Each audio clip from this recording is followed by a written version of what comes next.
अस्सलाम वालेकुम दोस्तों। सच का विद काशिफ मियों के साथ मैं हाजिर हूँ।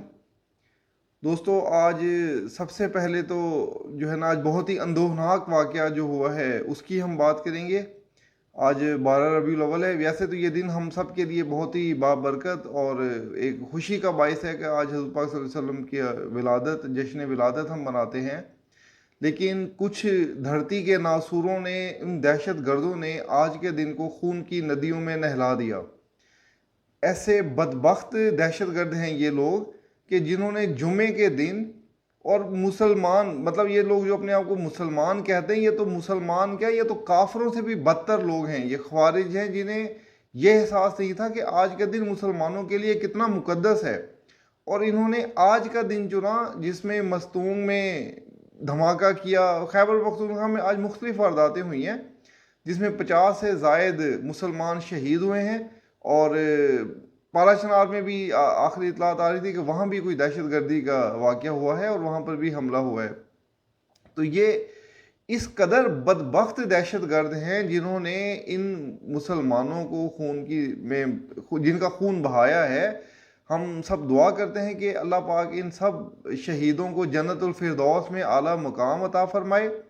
और जिन बदबख्त दहशत गर्दों ने ये मजमूम हरकत की है वो तो जहन्नम वासिल कुछ हुए हैं। जो रह गए हैं और जो इनके हैंडलर्स हैं, मैं भी दुआ करता हूँ, आप सब भी दुआ करें कि इन बदबख्त हैंडलर्स को, इन दहशत गर्दों का ऐसा इबरतनाक अंजाम हो कि इनकी रूहें भी लर्ज उठें। जिन्होंने मुसलमानों का खून बहाने के लिए आज का दिन का इंतखाब किया, ये लोग नाकाबिले माफ़ी हैं। इन्हें किसी भी किस्म की रियायत नहीं मिलनी चाहिए और इन दहशत गर्दों का अंजाम बहुत इबरतनाक और दर्दनाक होना चाहिए। तो दोस्तों, मैं तो बहुत दुखी हूँ। आज सारा दिन इस मामले में बहुत ज़्यादा हुआ, अफसोस हुआ। और बस अब क्या इस पर कहें, अल्लाह पाक से दुआ है कि हमारे इस मुल्क में अमन कायम हो और हम जो है ना अपने मामला बेहतर कर सके। जब भी मामला बेहतर होने लगते हैं तो ये दहशतगर्द ज़रूर कुछ ना कुछ ऐसी हरकत करते हैं कि जिससे मुल्क का अमन ख़राब हो। चलें, अब इसके बाद हम अगले मौजू की तरफ आते हैं। दोस्तों आज जो मैं बात करूंगा, आज मैं अदलिया के हवाले से ही बात करूंगा। चीफ जस्टिस काजी फायद ईसा साहब के ऊपर ही हम बात करेंगे। और कुछ दो अहम मामलात हैं, दो अहम मुकदमात हैं जो अभी भी इल्तवा का शिकार है। मैं उनकी तरफ भी जस्टिस काजी फायद की तवज्जो करवाना चाहूँगा।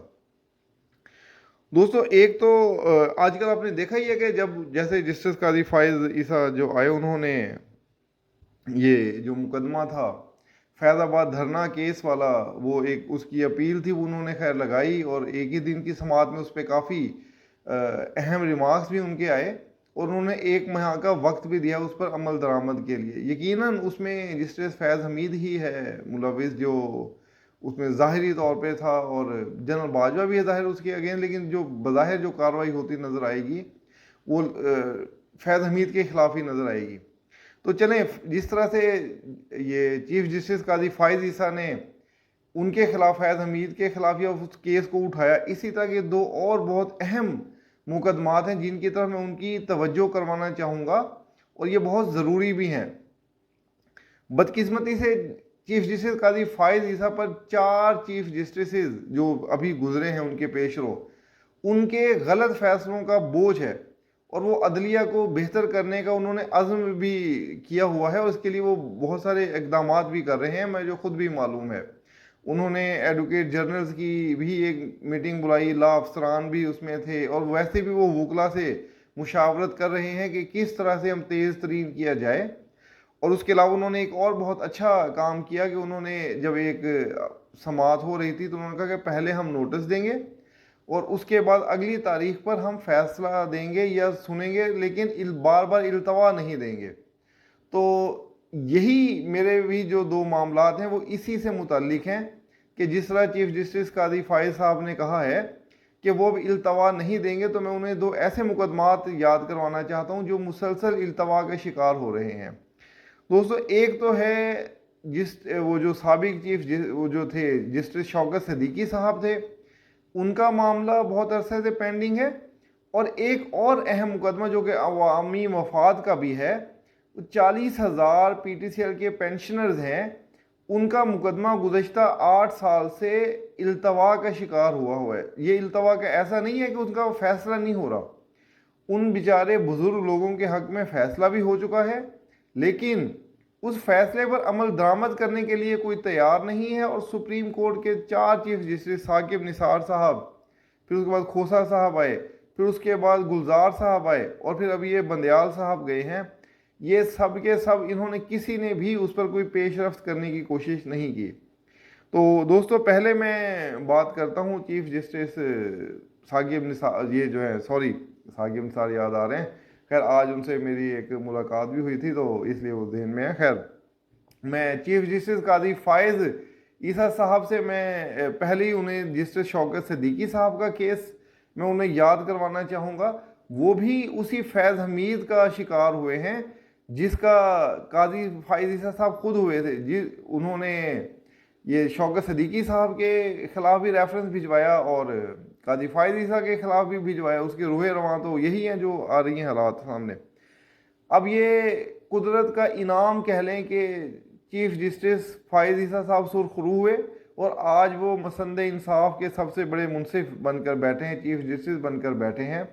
तो जिस तरह उन्हें इंसाफ मिला, अब उनका फ़र्ज़ है कि वो जस्टिस शौकत सिद्दीकी साहब को भी इंसाफ दें। उनकी अपील कई सालों से मुलतवी हो रही है और वो कोई उसको नहीं सुन रहा था।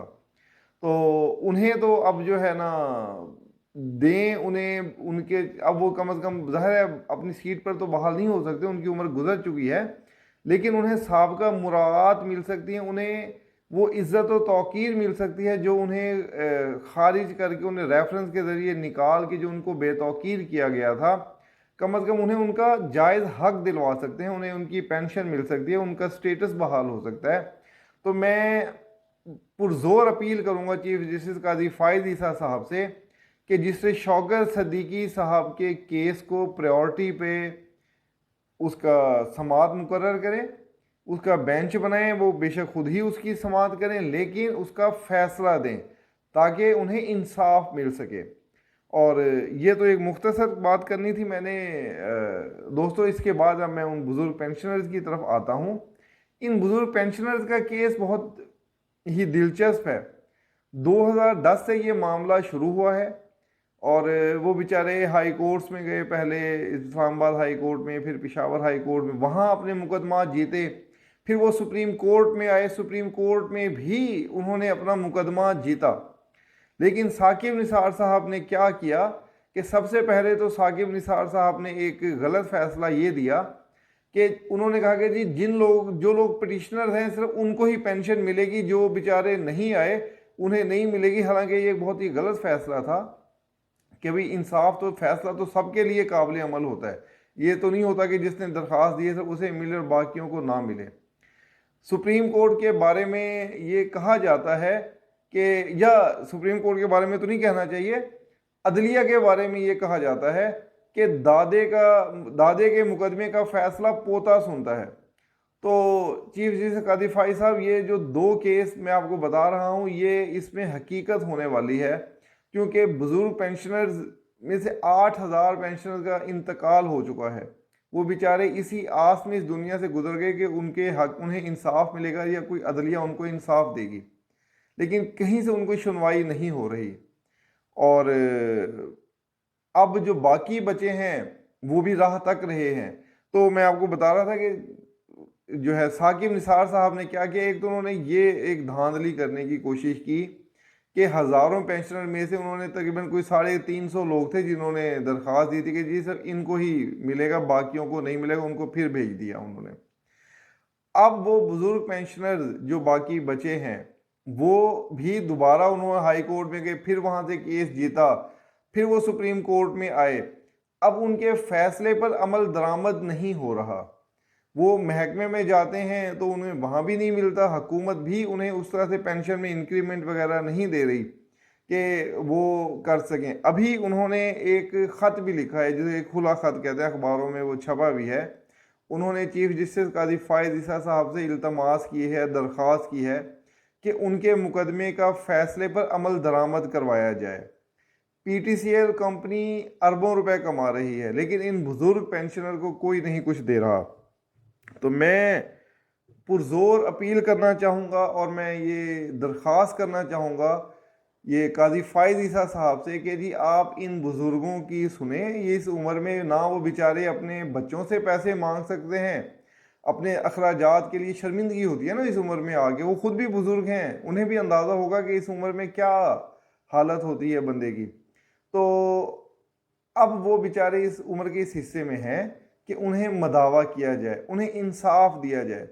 तो मैं ये बुजुर्ग पेंशनर्स के लिए ही आज उनके हक के लिए ही आवाज़ उठाने का मैंने सोचा था। तो कई बार वो एहतजाज कर रहे हैं, वो पार्लियामेंट के बाहर भी जाके करते हैं, सड़कों पे भी करते हैं, अदालतों में भी जाते हैं, लेकिन कहीं से उन्हें सुनवाई नहीं हो रही। तो अगर काजी फ़ाइज़ ईसा साहब इन बुज़ुर्गों की दर्दमंदाना अपील सुन लें और उन्हें इंसाफ दिलवा दें, तो यकीन करें उनकी ज़हनी उन्हें इतना सुकून हासिल होगा कि शायद ही वो किसी और काम से उन्हें हो सके। और इन बुज़ुर्गों की, इनके हज़ारों, इनके ख़ानदानों की दुआएं मिलेंगी उन्हें। तो मैं इस पे अब बस इस पे बंद अब इसको अब इख्तिताम की तरफ जाता हूँ। तो बस यही दरख्वास्त है कि चीफ जस्टिस साहब इन बुज़ुर्गों को इंसाफ दे दें और जिससे शौकत सदीकी को भी इज़्ज़त और एहतराम से इंसाफ दे दें और उनका जो एक मनसब है उसे बहाल कर दें।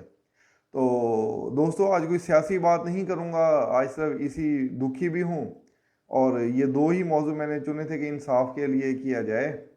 तो इसके साथ ही मुझे मैं इजाज़त चाहूँगा और जो दोस्त प्रोग्राम को देख रहे हैं और उन्होंने अभी तक चैनल सब्सक्राइब नहीं किया वो इसे ज़रा सब्सक्राइब कर दें और जिन्होंने सब्सक्राइब किया हुआ है वो वीडियो को लाइक कर दें और इसे दूसरे दोस्त अहबाब को भी शेयर करें ताकि ये हमारा चैनल ग्रो कर सके और ज़्यादा अच्छे तरीके से हम अपना काम कर सकें। तो दोस्तों इसके साथ ही मुझे इजाज़त दीजिएगा, अपना बहुत ख्याल रखिएगा। शुक्रिया, अल्लाह हाफिज़।